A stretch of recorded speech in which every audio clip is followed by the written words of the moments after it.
Eh, Bueno, este es el trabajo autónomo 4. Presentación sobre las exposiciones del Congreso de la Facultad.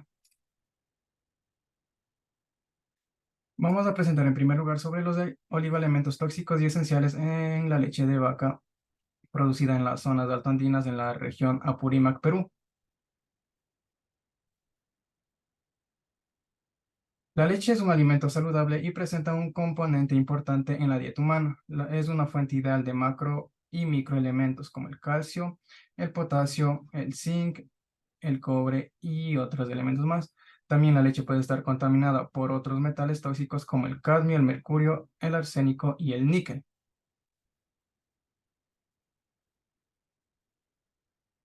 Los oligoelementos tóxicos pueden ser producto de fertilizantes agrícolas, metales utilizados en agentes fungicidas y otros productos químicos agrícolas.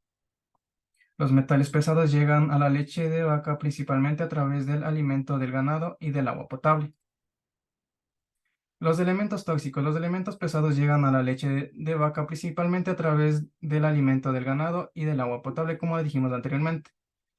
Los efectos beneficiosos de la leche pueden verse anulados por la bioacumulación de metales pesados que la industrialización y la urbanización liberan al medio ambiente, especialmente el plomo, el cadmio y metales tóxicos que entran fácilmente a la cadena alimenticia. Las concentraciones de metales en la leche superan en ocasiones los límites máximos recomendados según la Comisión Europea y la Comisión de Codex en Alemania. El área de estudio que se lleva a cabo es la cuenca hídrica de Chumbao-San Jerónimo en Apurímac, Perú. Las zonas muestreadas fueron los centros poblados de Yapapuquio, Oyabamba, Totoral, Champacocha y Ancatira, perdón. Con una altitud de 3.200 metros sobre el nivel del mar, los sectores pertenecen a la Asociación de Productores de Leche Aproselvisa. Los materiales y métodos. Los análisis de elementos y tóxicos esenciales. Usamos el método de espectrómetro de absorción atómica de llama con longitudes de onda de 283,3 nanómetros y 222,8 nanómetros, según la norma técnica peruana y la cuantificación de PV y CD que sigue el método de la AOAC.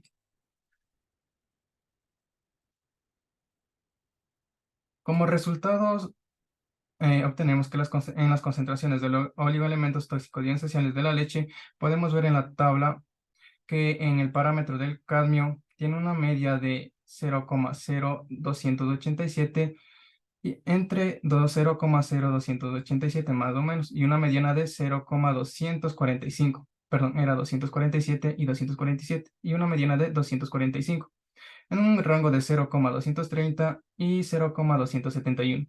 El hierro tiene una media de 0,544 a 0,165, en una mediana de 0,223 y un rango de 0,336 a 0,076. El cobre tiene de 0,300 a 0,910 y una mediana de 0,3007 en un rango de 0,2664 a 0,6278. El plomo tiene una media de 0,4533 a 0,443 en una mediana de 0,4422 en un rango de 0,4114 a 0,5368. Y por último tenemos el calcio, que va en una media de 390,5198 a 83,5610, con una mediana de 376,2744 y un rango de 244,9953 a 466,4275. Comparando nuestros resultados con los otros resultados de estudios realizados en la región andina del Perú, en la cuenca del río Chumbao, en la zona cercana a las disposiciones de aguas residuales de la actividad minera, se reportan contenidos de plomo, cadmio de 210 y 307. En la microcuenca de Umachiri, antiplano de Puno, los contenidos de plomo y cadmio en la leche excedieron el MPL en 368 y 45 veces más del normal. En casos similares en otras regiones, en una zona ganadera ubicada aproximadamente a 20 kilómetros del complejo de metalurgia, la Oroya, se han reportado concentraciones de plomo y cadmio de 508 y 20 con contenidos de plomo mayores que el presente estudio, pero muchos menores en cadmio de dicha zona lechera. Esta dicha zona lechera tiene como principal fuente de contaminación el plomo presente en el polvo y los vapores emitidos por esta industria que se depositan en el suelo y el agua. Y aquí podemos ver, como en la tabla anterior, los resultados de las concentraciones de los oligoelementos esenciales.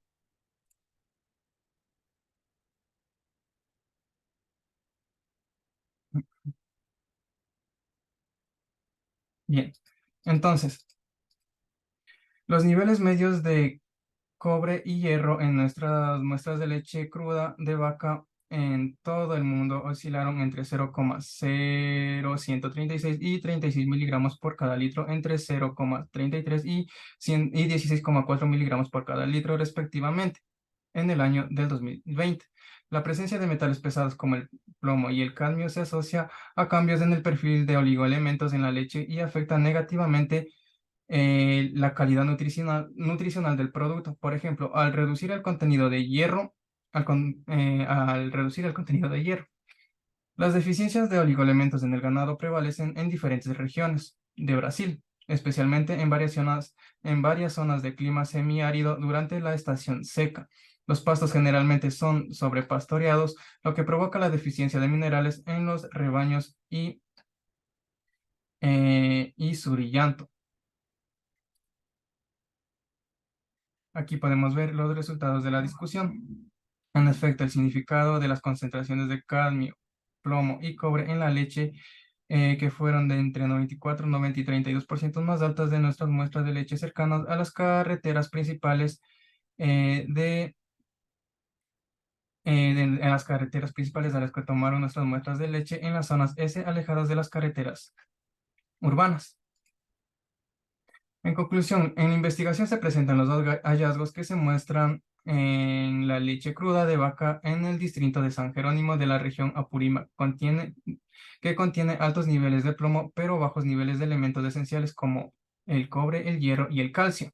Según los niveles de metales detectados, el consumo de la leche de vaca producida en esta región puede considerarse un posible riesgo para la salud pública debido a los altos niveles de plomo y los bajos niveles de minerales esenciales, como el cobre, el zinc y el hierro en algunas muestras tomadas. Nuestros hallazgos brindan la evidencia científica para que el gobierno peruano establezca un programa de monitoreo del contenido de plomo, cadmio en la leche fresca previo al establecimiento de límites máximos nacionales. Y eso en relación a los oligoelementos tóxicos esenciales de la leche de vaca producida en las zonas altoandinas de la región de Aripuca, Perú. Ahora vamos a ver la simulación numérica del proceso de congelación del salmón, efecto de la temperatura de congelación en la velocidad de enfriamiento.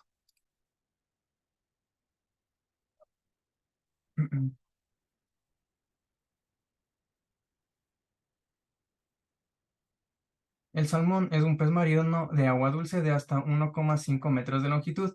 Es una excelente fuente de nutrientes, proteínas, lípidos, vitaminas y minerales.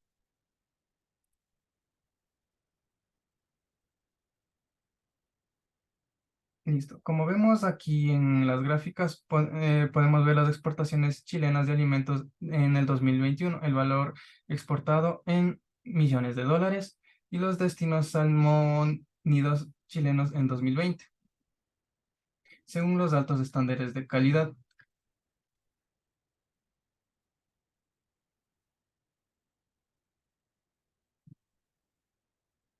La congelación, el método de eficiencia de la congelación es el método más eficiente de preservación de alimentos. Este implica la transformación de la fase líquida del agua a una sólida.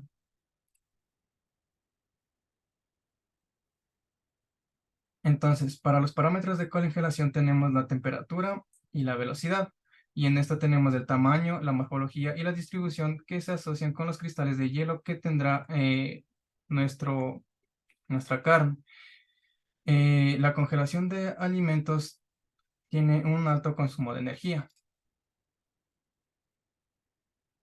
En el estudio experimental de congelación tenemos ensayos de tiempos prolongados y altos costos de operación, y en el modelo computacional se simulan los procesos complejos y y tiene un bajo costo de operación. En esta gráfica podemos ver la calidad en relación al color del salmón, es decir, que mientras más rojo esté el salmón, de mejor calidad será la carne. A menor temperatura y menor tiempo de congelación, la carne será mucho más fresca.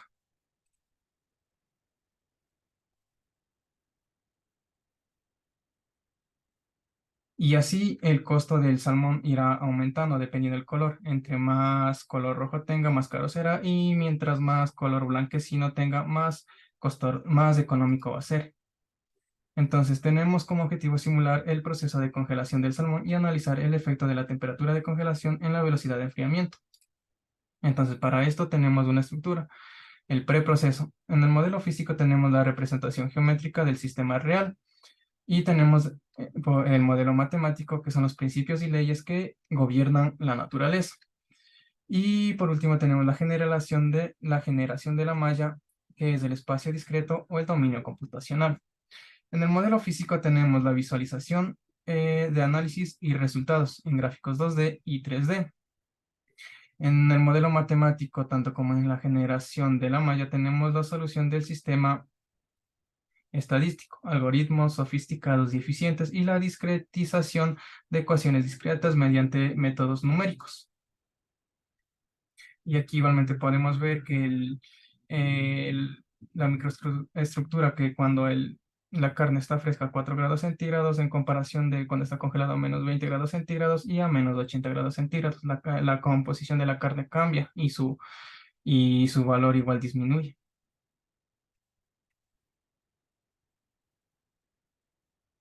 Ahora tenemos aditivos alimentarios, funcionalidad y legislación ecuatoriana. Para este caso tenemos los objetivos. Perdón, ahí está. Conocer los diferentes grupos de aditivos alimentarios, su uso tecnológico y su correcta y su correcta utilización de listas positivas conforme la legislación ecuatoriana. En su- entonces, tenemos las definiciones de aditivos alimentarios y de ingrediente. Entonces, los aditivos alimentarios son sustancias que no se consumen normalmente como alimento ni tampoco se usa como ingrediente básico en alimentos que tenga o no valor nutritivo y cuya adición intencionada al alimento con fines tecnológicos en sus fases de fabricación, transporte o almacenamiento resulte en un componente del alimento o un elemento que afecte a sus características. Esta definición no incluye contaminantes o sustancias añadidas al alimento para mantener o mejorar las cualidades nutricionales. En ingredientes tenemos es comprender cualquier sustancia, incluidos los aditivos alimentarios que se emplea en la fabricación o preparación de un alimento y presente en el producto final, aunque posiblemente de forma modificada. Tenemos lo que no se considera como aditivo alimentario, que son los glúcidos, los materiales de recubrimiento, la pectina diluida, las vitaminas, minerales y aromatizantes.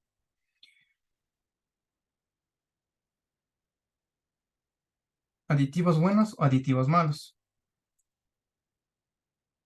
Perdón. El criterio general para el uso de aditivos alimentarios es suplir las necesidades especiales, es decir, por ejemplo, los edulcorantes. También tenemos que el tiempo de conservación o estabilidad y característica en organolépticas, y conservar la calidad nutritiva mediante antioxidantes. Y por último, ayudar en toda la cadena productiva, o sea, no disimular los efectos que esto nos puedan ocasionar.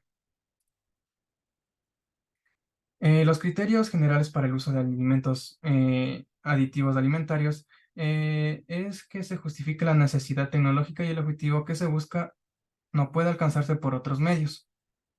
Es que, y este no represente riesgo para el consumidor en las dosis propuestas y no induzca al error. La aprobación debe especificar los alimentos a los que se puede añadirse, las condiciones y para dicha adicción, limitarse en la dosis mínima necesaria para alcanzar el efecto deseado. Los límites legales de la legislación ecuatoriana. En la Códex de la Unión Europea de la FDA.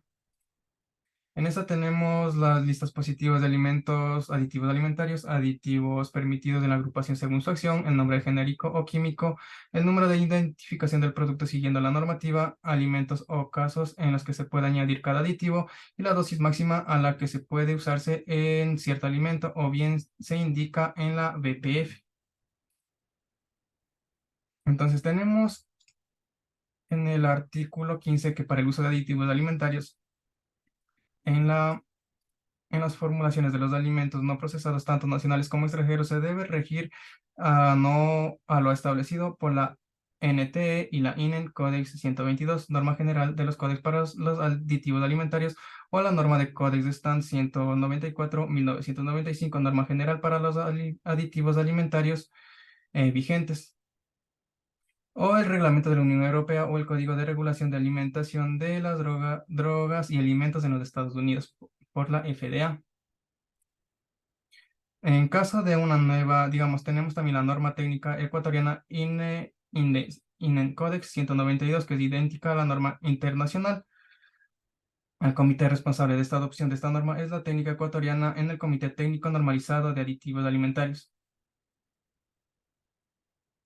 Y los límites legales en los alimentos solo se reconocerá como adecuado el uso de aditivos alimentarios que se indican en esta norma. Únicamente se estudiará la inclusión de la presente norma de los aditivos alimentarios a los cuales se ha asignado una ingestión admisible o cuya inocuidad se ha quedado establecida con arreglos u otros criterios por el Comité Mixto de FAO o la OMS de expertos de aditivos alimentarios y de aquellos a los que la Codex ha atribuido una designación con arreglo al Sistema Internacional de la Numeración. Se considera también que el uso de aditivos de acuerdo con las disposiciones de esta norma se encuentra tecnológicamente justificado. Gracias.